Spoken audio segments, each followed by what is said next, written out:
Welcome back to My Big Fat Mess. I'm Anthony Ferraro and this is my son, sous chef and co-star Dominic. Pa, what are you cooking today? Mate, it's a good thing you asked. Today we're going to be doing a pork belly and a potato puree with a hint of roasted garlic. It's going to be sensational. So this is normally the part where I do a quick cheeky trip down to Coles because I don't have everything here. This time, however, I do. So the whole point of this experience is for us to be cooking the stuff that's already here, that's in our pantries, it's in our fridges.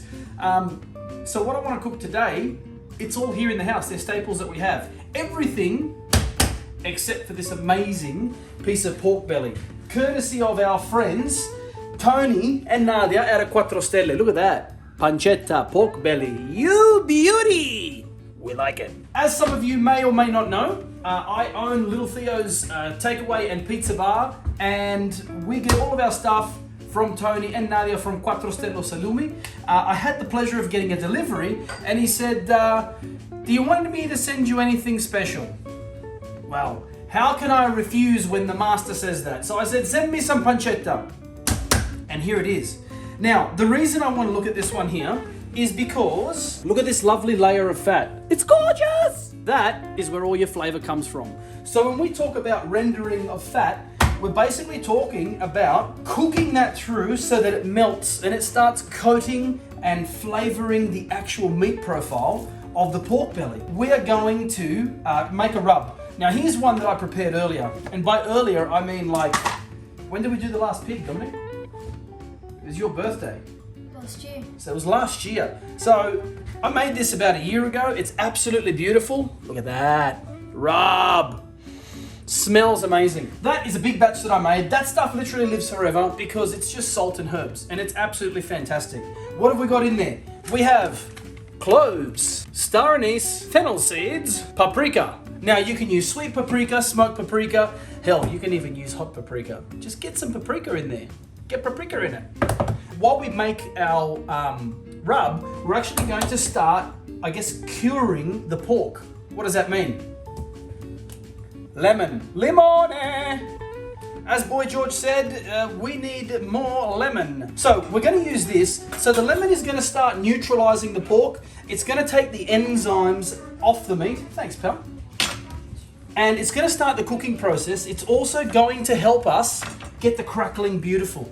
Now you just saw me rolling the lemon. This does a couple of things. All the oils get released out of the skin, and it's amazing. The other thing it does is it makes the juice come out really, really well. So we're going to just rub our pork belly with the lemon, and we're going to just gently juice it as we do that. Now this is going to make a mess. Because it's fun. Making mess is fun. Once you're finished, I want you to flip it over and I want you to rub the other side with that. So what we're going to do now is we're going to create the rub. Now I need some cloves. Look at that, a few little cloves, just a few. They go in. A whole one, star anise, beautiful. That goes in, fantastic. Fennel seeds. Look, just a nice healthy drizzling in there. You know, I don't do a lot of measuring. Cooking is not about that. We're not baking. It's not an exact science. It's about exact flavor. So I say be guided by your own sense of smell and your own sense of taste. And pound at it gently. And then rub. Apply some pressure. And then pound at it. And rub. While that's happening, get your salt. Now I love Himalayan sea salt. This is the pink stuff. It's fantastic. Why do I love it? It's not because it's fancy. It's because I love the minerality of it. I believe the minerals in this stuff here accentuate the flavor of your food. They taste nice, and you know what? I believe they're good for you too. You put the salt in there, and you just pound away. Bum, bum, bum. Woo! Bum, bum, bum. Saturday Night Fever, hit your heart out. Once we've done that, a little bit of paprika. Remember? Paprika, smell it. Oh, yeah! All done. So that is basically what we're looking for. Isn't it beautiful? It's time to start scoring our pork belly. Why do we score the pork belly? We score it so that way, as it's cooking, it doesn't shrink and break, but also because it gets the flavors deep into the flesh and it penetrates and it works really well. What do I use? I use Compadre Stanley. There he is. So this is my friend in the kitchen. This is an old chef technique. I just take it out so that the blade literally just sticks out. And you can just see that there, just sticks out. Boom-bitty boom boom booms, it just sticks out. And it's the perfect thickness to score the pork. It's sharp. See that? It just cuts through the skin perfectly, but it does not penetrate the flesh. It doesn't rip it and ruin it. Score it, in it goes. Do be careful when you're doing this, but that is basically it. And you can make the scores as big or as little as you like. And you know what? Let's go in the opposite direction. Nice and scored. That's going to allow for all the flavor to penetrate and go through. So basically, first over the skin itself. Go son, rub it in. Now see if you can work it in those cracks. That's the whole trick. The trick is you want to work it into the cracks, which is why you've scored it, so that it penetrates really, really nicely. Now this is about 3 kilos of pork belly. We're feeding about 4 to 5 people, so it's a good, generous, healthy serving. This is going to shrink considerably. Yeah, go buddy, go. It's heavy. Now, if you just come a little bit closer, you see that the color of the flesh has started to change. It's just gone a little bit white. You can see around here a bit of discoloration. That's because the lemon is doing its thing. The enzymes are being broken down and it's starting the curing process and the cooking process. Now this is a big piece of meat, yeah? So don't be scared about putting salt on there. The salt will actually penetrate. You've got a lot of meat here. It's not going to be heavily or overly salted, but you want a nice liberal amount of salt on there. So now I have preheated the oven to 200 degrees. I'm going to pop the pork belly in. Now that that's gone in, I'm going to drop the temperature down to 160. So when I was talking about rendering, this is what I'm doing now. We render the fat nice and slowly, and then we ramp up the heat at the end to get that lovely pork belly, or that crackling of the skin, that beautiful crackling. So what's going to happen is we're going to cook it now for about an hour at 160, and then after 1 hour I'm going to jump it up considerably to 200 degrees. And we'll do that for about 10 or 15 minutes, and then I'll jump it up to maximum temperature towards the end. And at every stage I'll kind of show you what it looks like and how it's behaving. So while that's happening, Dominic and I, we're going to get to a little bit of cleaning because we made a big fat mess. Okay, so the pork belly is in the oven doing its thing. We're going to get the potato puree ready now. So what do we need for potato puree? It's pretty easy. Potatoes. Come and have a look. These are some beautiful red royal potatoes. You can boil them and bake them. I'm going to bake them first before we create the puree. I don't like boiling them because I don't like too much water in there. It's a puree. I want it nice and creamy. The trick to potatoes is make sure you've got them all roughly the same size. They'll cook all at roughly the same time. I'm going to throw these in the oven at about 200 degrees, probably for about 45 minutes to an hour, and then we can start the rest. But the other thing is that we have is butter. We like butter. This is just the Coles branded one. I couldn't find the Lurpak last time we went down, but we had it. I've got some leftover crema from the gnocchi that we made. So they're going straight in the oven at about 200. Dominic, you want to pass me some potatoes? Yes. What I'm going to do now with the garlic, I actually want to roast this as well. So that way when I pop it into the potato ricer, it comes out nice and creamy. So what I do when I roast my garlic is I just knock the top off it. I can already smell that. Can you smell that? I can smell that. I love garlic. So we'll knock the bottom off as well, just so it sits on the tray a little bit better. And grab a little baking tray. Then that goes into the center. Dominic, I want you to do me a favor. Oil it. A little bit more, a little bit more, a little bit more. Beauty, that's it. Okay, then Dominic, I want you to salt it, mate. Put a nice pinch of salt on there for me, Val. Yes. You can do Salt Bae if you like. Hey! Beauty! Chip off the old block. Okay, so that is also going to go in the oven.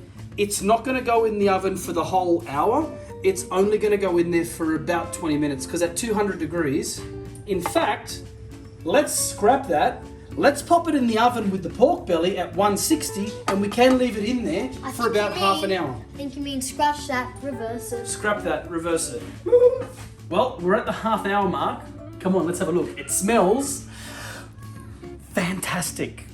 Bloody amazing! Ooh la la! All right, let's just have a little look at this. So this is after half an hour. Now you can see that it's doing its thing. Look at that, it's beautiful, it's crisping up around the outside. Now, what we talk about when we say rendering, we mean that the fat is melting out gently, and it is, it's softening up. See, it's nice and springy and beautiful. Now, if you pay attention in here, you can already start to see that fat pooling in the corner. That's what we want. This is what we call rendering. We're going to keep cooking it slowly and gently, getting all that fat to melt and ooze its way through and just taste amazing. So that is absolutely perfect. I'm really, really happy with that. Okay, now, look at this. Look how I can squish the garlic. See how it's squishy and nice? That garlic is done, and I can't tell you how good it smells. So, the garlic is done. The pork belly still needs another half hour at 160, and then we'll ramp it up. All right, we're at the 1 hour mark. I'm excited. So that is where we're at after an hour. You can hear it. Now, look at how much more fat we've melted away. We've rendered away, and we're already starting to get a little bit of crackling and crunchiness on the outside.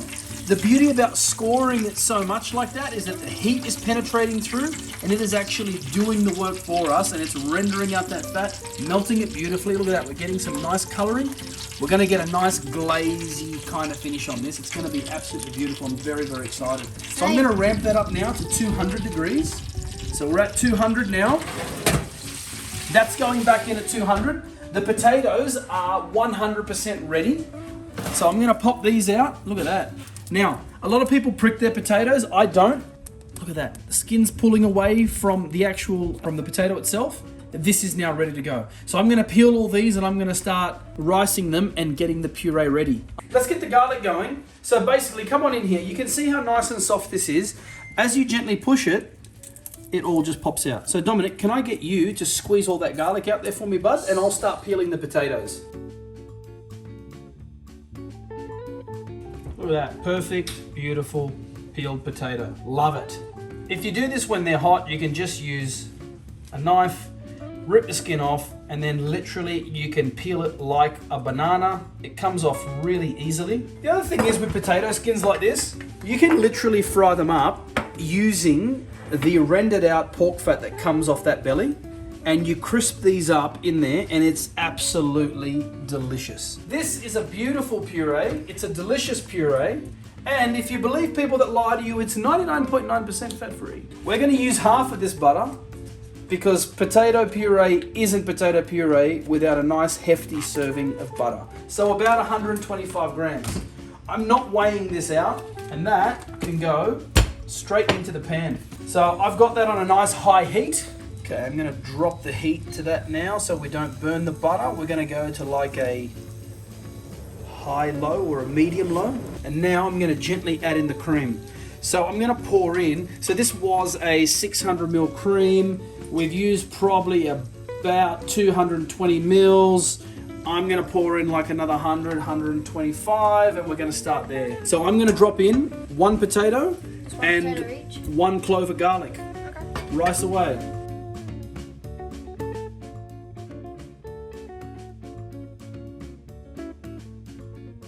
That is doing its thing beautifully, and we're almost at the perfect consistency. So it's on 6, which is probably like a medium low. I'm gonna go down to a nice low heat now to about a 3, and now I'm gonna salt it. Seasoning is everything. Always season your food, please. Now I know we have salted butter in there because I don't like cooking with unsalted butter, particularly for this. Baking is different. That's it, Salt Bae it is. And now, because of that consistency, I want to add the rest of our cream. And now we're going to combine it all together. Always, always, always taste for salt. You must be tasting your food. Do not be that guy that doesn't taste the food. Always taste the food. Look, that's really nice. I think it needs a little bit more salt. But in saying that, I have a slight salt addiction. So what I'm going to do is I'm going to get my camera woman, my darling wife, I'm going to get her to taste it and she can tell me whether it needs more salt or not. She reckons it needs bog, just a little bit. If I look like the cat that got the cream, it's because I am. That potato puree, Perfection. wow. Now, just be careful, mate. This is going to be hot. All right, this was the ramping up. Look at that. Now, these outside bits here, it's nice and glazy. We're almost there. These outside bits, they're nice and crackly. These middle bits, they're soft. The only way to crisp those up is to ramp up the heat once again. So now I'm going to turn up the heat to 220 and I'm going to spin this around. Okay, 220 for 10 minutes and then she's good to go. The timer's gone off. We're good to go. Watch yourself, Dominic. Ooh la la. And that's it. We are absolutely golden, baby. Everywhere is crackly. So it may not look like crackling, but it is. So when you rub your pork with the lemon, what you are doing is you're starting those enzymes going and you are going to create that nice lacquered color and that lacquered feeling. It's not going to be bubbly everywhere like normal crackling, but it will crackle. So that is a roasted crackling pork belly in 1.5 hours with a beautiful potato puree with that hint of garlic coming through it. We're going to let this rest for 10 minutes. We're going to cut it and serve it up. Potato puree, pork belly. I couldn't help myself. I had some fennel in the fridge and I just threw that in the oven and roasted it up.